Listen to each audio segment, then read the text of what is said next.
Class 10th NCERT आज हम फिर से पढ़ रहे हैं। पिछली वीडियो में मैंने आपको बताया था कि शून्यकों का योग और शून्यकों का गुणन कैसे करते हैं। ठीक, अब हम वहीं से आगे बढ़ते हैं। जैसे कोई द्विघात समीकरण है हमारे पास ax square plus bx plus c। ठीक, अब माना इसके जो शून्यक है वो क्या है, अल्फा और बीटा। देखिए अल्फा और बीटा कैसे बनाते हैं। ठीक, ऐसे अल्फा बनता है और बीटा बी बनाते हैं आप।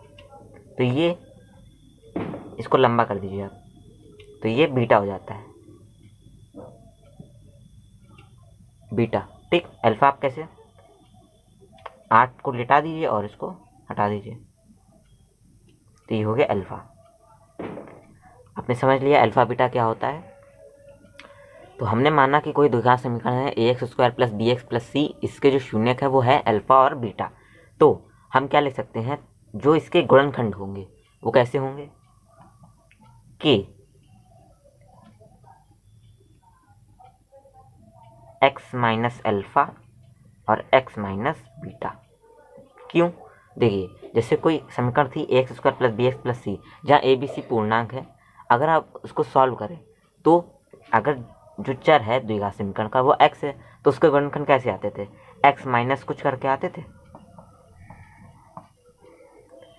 ठीक, तो ये जो यहाँ पे जो संख्या लिखी होती थी वही उसके मूल हो जाते थे द्विघात समीकरण के। तो हमने मूल क्या माना है, अल्फा और बीटा, तो यहाँ हमने अल्फा और बीटा रख दिया। अब के कहाँ से आया, कभी कभी पिछले जैसे मैंने सवाल में आपको बताया था कि दो जो है दो कॉमन आ गया था, तो हमने दो बाहर रख दिया था।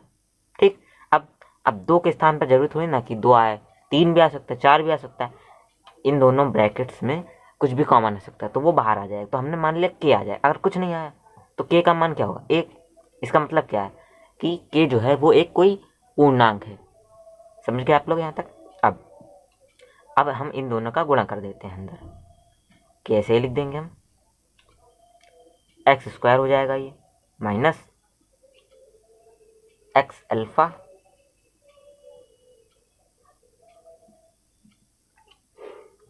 माइनस एक्स बीटा और प्लस अल्फा बीटा, ये हमारे पास आ जाएगा। अब इसको और अच्छे से लिख लेते हैं। यहाँ देखिए x कॉमन है माइनस का, माइनस एक्स कॉमन ले लिया, अंदर क्या बचेगा, alpha plus beta, alpha beta.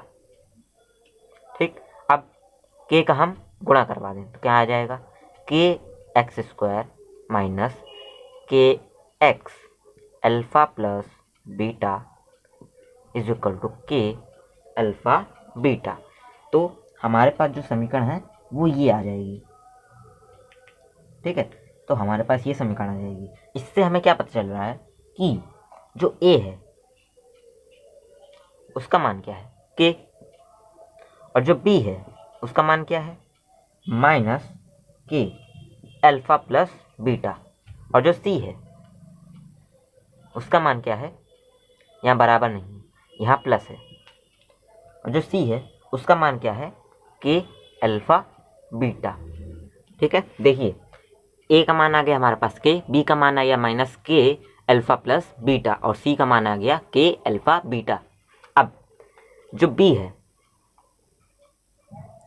Upon a कर दें अगर हम, और यहाँ माइनस का चिन्ह भी लगा दें, तो हमें क्या मिलेगा, देखिए माइनस तो ऐसे ही है। अब b का मान क्या था, के माइनस में अल्फा प्लस बीटा, यहाँ जो के है, जो के है वो छोटा के है, स्मॉल के, अपॉन स्मॉल के अल्फा बीटा। अब देखिए माइनस माइनस तो प्लस हो गया और के से के कट गया, इसका मतलब क्या आ गया,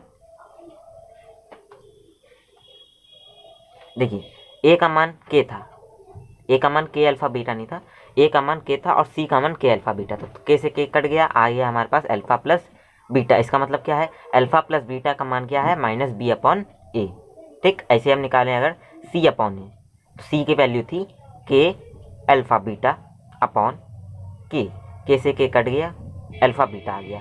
इसका मतलब क्या है, alpha beta is equal to C upon A. देखिए अल्फा प्लस बीटा और अल्फा बीटा वही है, अल्फा और बीटा क्या है, शून्य, तो ये क्या हो गया, शून्यकों का योग, और ये क्या हो गया, शून्यकों का गुणन। हमने कल समझा था कि शून्यकों का ये जो योग होता है वो क्या होता है, माइनस बी अपॉन ए, माइनस बी अपॉन ए, या माइनस एक्स का गुणांक अपॉन एक्स स्क्वायर का गुणांक, या जो शून्यकों का गुणन जो है वो किसके बराबर होता है, सी अपॉन ए, मतलब शून्यकों का गुणन।